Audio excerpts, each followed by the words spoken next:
আজকে তোমাদের সঙ্গে আমলকির হজমিগুলির রেসিপি শেয়ার করব, যেটা বানানো খুবই সহজ আর খেতে দারুণ সুস্বাদু। তার জন্য এখানে লাগবে 500 গ্রাম আমলকি। একদম ফ্রেশ দেখে নিতে হবে। আর আমলকিগুলো ধুয়ে নেওয়ার পর এরকম একটা ফুটো থালার ওপর রেখে দিয়েছি। এখন চুলোর ওপর কড়াইয়ে জল গরম করে নিয়ে তাতে একটা স্ট্যান্ড রেখে এখন থালাটা রেখে দিতে হবে। তারপর ঢাকা দিয়ে 15 মিনিট মিডিয়াম আঁচে রান্না করে নিতে হবে, মানে ভালো করে সেদ্ধ করে নিতে হবে।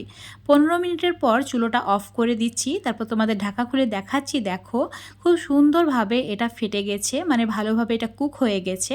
এভাবে যদি ফেটে যায় তাহলে বুঝে নিতে হবে ভালোভাবে কুক হয়েছে। তো এখন এটা সম্পূর্ণ ঠান্ডা করে নেওয়ার পর ভেতরে যে বীজটা আছে সেটাকে বের করে ফেলে দিতে হবে। তো একদম এইভাবে কলিগুলোকে আলাদা করে নিচ্ছি। প্রত্যেকটা আমলকি থেকে বীজটাকে এইভাবেই ফেলে দেব। আর এখানে আমলকির পরিমাণটা নিজেদের পছন্দ মতো বাড়িয়ে বা কমিয়ে নিতে পারবে। এখন এই আমলকিগুলোকে একটা মিক্সচার জারের মধ্যে নিয়ে নিয়েছি। তারপর এর মধ্যে দিয়ে দিতে হবে জল। ওই হাফ কাপ মতো জল দিয়ে একদম মসৃণ করে একটা পেস্ট বানিয়ে নিতে হবে। যদি জলের প্রয়োজন হয় আরও অ্যাড করতে পারো। চুলোর ওপর একটা ফ্রাইং প্যান নিয়ে এই মিশ্রণটা সম্পূর্ণ অ্যাড করে দিতে হবে। তার সঙ্গে দিয়ে দিতে হবে চিনি। অবশ্যই এখানে চিনিটা অ্যাড করবে। আর যে পরিমাণে আমলকি নেবে ঠিক সেই পরিমাণেই এখানে চিনি নিতে হবে। 500 গ্রাম আমলকির জন্য 500 গ্রাম চিনি। চিনিটা গলে যাওয়ার পর এর মধ্যে দিয়ে দিতে হবে সামান্য পরিমাণে ফুড কালার। ফুড কালার যদি তোমাদের কাছে না থাকে না দিলেও হবে, ফুড কালার দিলে খুব সুন্দর একটা কালার আসে। তো ভালো করে ফুড কালারটা দেওয়ার পর মিশিয়ে নিয়েছি, মেশানো হয়ে গেছে। এখন মিডিয়াম আঁচে 5-6 মিনিট মতো রান্না করে নিয়েছি। দেখতেই পাচ্ছ এটা আস্তে আস্তে কমে যাচ্ছে। এখন এর মধ্যে দিয়ে দিতে হবে 2 চামচ বিট নুন। অবশ্যই এখানে বিট নুনটাই ব্যবহার করবে। তারপর একদম ভালো করে আবারও মিশিয়ে নিতে হবে। চুলোর ফ্লেম প্রথম থেকে শেষ পর্যন্ত মিডিয়াম আঁচেই থাকবে। আর এই মিডিয়াম আঁচেই আরও 5-6 মিনিট মতো রান্না করে নিয়েছি। এখন এটা অনেকটাই আঠালো আর ঘন হয়ে গেছে। তো এবার এর মধ্যে দিয়ে দিতে হবে 1 চামচ আদা বাটা। আদাটাকে এইভাবেই বেটেই অ্যাড করতে হবে। তার সঙ্গে কর্নফ্লাওয়ার, তো হাফ কাপ জলের মধ্যে 2 চামচ কর্নফ্লাওয়ারকে মিশিয়ে নিয়ে তারপর অ্যাড করেছি। তো দেখতেই পাচ্ছ খুব সুন্দরভাবে এটা মিশিয়ে নিচ্ছি। এইভাবে কন্টিনিউ নাড়াচাড়া করে ভালো করে মিশিয়ে নিতে হবে যতক্ষণ না এইভাবে ফ্রাইং প্যান বা কড়াই থেকে উঠে উঠে আসছে।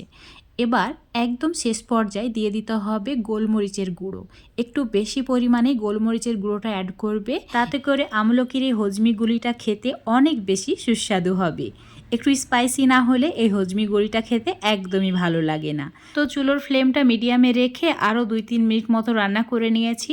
একদম ভাজা ভাজা হয়ে গেছে। এখন একটা প্লেটের মধ্যে ঢেলে রেখে দিতে হবে, তাতে করে এটা ঠান্ডা হয়ে যাবে। হালকা একটু ঠান্ডা করে নিলেই হলো। আর এদিকে চিনি গুঁড়ো করে নিয়েছি। তোমরা চিনি গুঁড়োর পরিবর্তে জিরে গুঁড়ো, মানে ভাজা জিরের গুঁড়োকেও কোটিং হিসাবে ব্যবহার করতে পারো। ভাজা জিরের গুঁড়োর মধ্যে সামান্য পরিমাণে বিট নুন মিশিয়ে দিয়ে ব্যবহার করবে। তো এখন এরকম ছোট ছোট গুলি বানিয়ে নিচ্ছি। তো নিজেদের পছন্দ মতো ছোট বড় করে গুলি বানিয়ে নিয়ে এইভাবে চিনির গুঁড়োর মধ্যে গড়িয়ে নিলেই রেডি হয়ে যাবে। কত সহজ, তাই না? আর এটা খেতে খুবই ভালো লাগে। ছোট বাচ্চারা এত বেশি পছন্দ করে। আমি যখন ছোট ছিলাম স্কুলে কত যে কিনে খেয়েছি এর কোনো হিসাব নেই। তো আমার রেসিপি ফলো করে একবার হলেও আমলকির হজমি গুলিগুলো বানিয়ে খেয়ে দেখবে। তারপর লাইক, শেয়ার, কমেন্ট করে দেবে। রেসিপিটা ফেসবুক পেজ থেকে দেখলে পেজটিকে ফলো করে নেবে। ইউটিউব থেকে দেখলে চ্যানেলটিকে সাবস্ক্রাইব করে রাখবে আরও এরকম রেসিপিগুলো পাওয়ার জন্য। তোমরা চাইলে এগুলোকে স্টোর করে রেখে দিতে পারো, যে কোনো জিপলক ব্যাগে বা এয়ারটাইট কন্টেনারের মধ্যে রেখে দিতে পারবে 1-2 বছর পর্যন্ত। একদমই নষ্ট হয় না। তো বন্ধুরা ট্রাই করে দেখবে।